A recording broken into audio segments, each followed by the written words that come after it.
हरि ओम गुरुभ्यो नमः। शुक्लां वरदरं विष्णुं शशिवर्णं चतुर्भुजं प्रसन्नवदनं ध्यायेत् सर्वविघ्नोपशान्तये।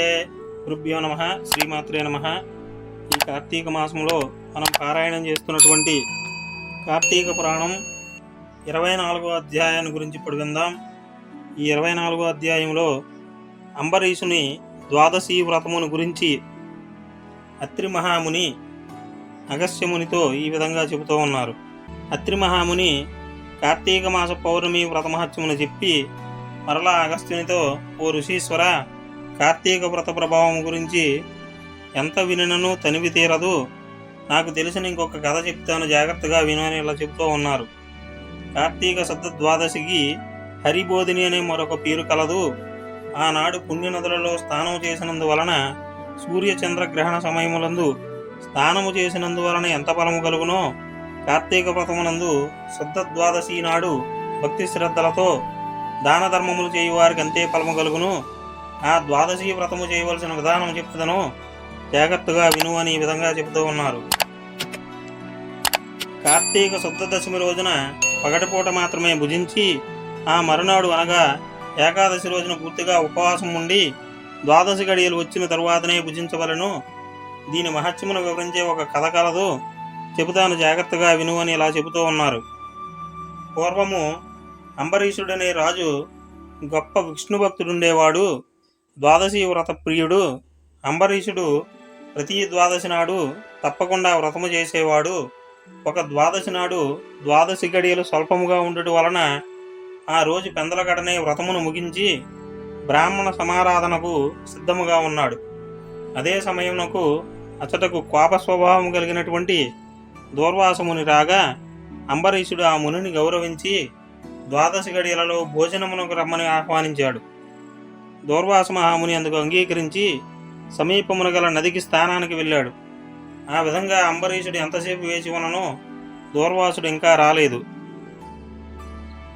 ద్వాదశి గడియలు దాటిపోవచ్చున్నవి. అంబరీషుడు ఏమి చేయాలో తోచగా తనలో తాను ఇంటికి వచ్చిన దూర్వాస మునిని భోజనమునకు రమ్మని పిలిచిదిని.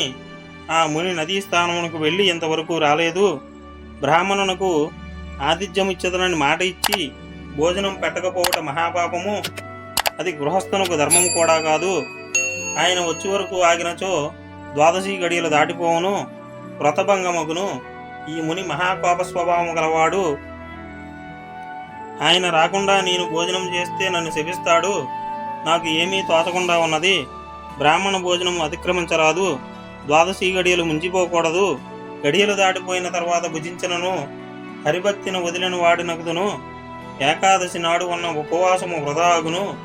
ద్వాదశి విడిచి భుజించిన భగవంతునకు భోజనము చేసే దూర్వాసమునికి కూడా పాపం వచ్చును. అదియునుగాక ఈ నియమమును నేను అతిక్రమించినచో వెనుకటి జన్మల యందు చేసిన పుణ్యములు నశించును. దానికి ప్రాయశ్చిత్తము లేదు అని ఆలోచించి, బ్రాహ్మణ శాపమునకు భయము లేదు, ఆ భయమును శ్రీ మహావిష్ణువే పోగొట్టగలడు. కావున నేను ద్వాదశి గడియలలో భోజనము చేయుటయే ఉత్తమము అని పండితులతో పెద్దలతో ఆలోచించుట మంచిదని సర్వజ్ఞులైన కొందరు పండితులను పిలిపించి వారితో ఈ విషయం అంతా చెప్పాడు.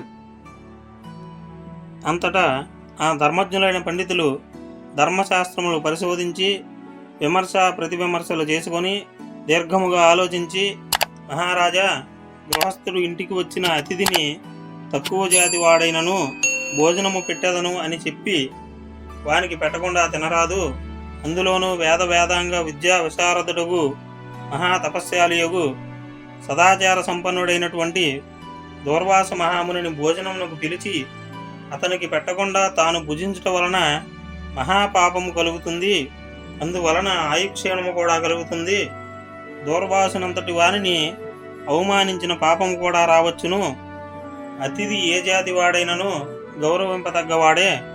అందులోనూ దూర్వాసముని వంటి మహాత్ముని అధిగమిస్తే విప్రుని అవమానించినట్టు అవుతుంది. ఆ అవమానం వల్ల సిరి సంపదలు, ఆయువు అన్నీ నశించిపోతాయి. సర్వం శూన్యం అవుతుంది. కానీ దూర్వాసుడు చేసిన పని కూడా ఏమీ బాగోలేదు. అన్ని ధర్మాలు తెలిసిన పెద్ద మనిషి ద్వాదశి పారణకు వస్తానని చెప్పి రాకుండా ఉండటం చాలా పొరపాటు, అధర్మం కూడా. కానీ ఏమి చెయ్యాలో ఏమీ తోచడం లేదు. ఏమి చేసినా అతనిని అవమానించడమే అవుతుంది. అతిథిని అవమానించిన వానికి ప్రాయశ్చిత్తం లేదు. ఈ విధంగానే ద్వాదశి పారాయణ చెయ్యని వానికి ప్రాయశ్చిత్తం లేదు.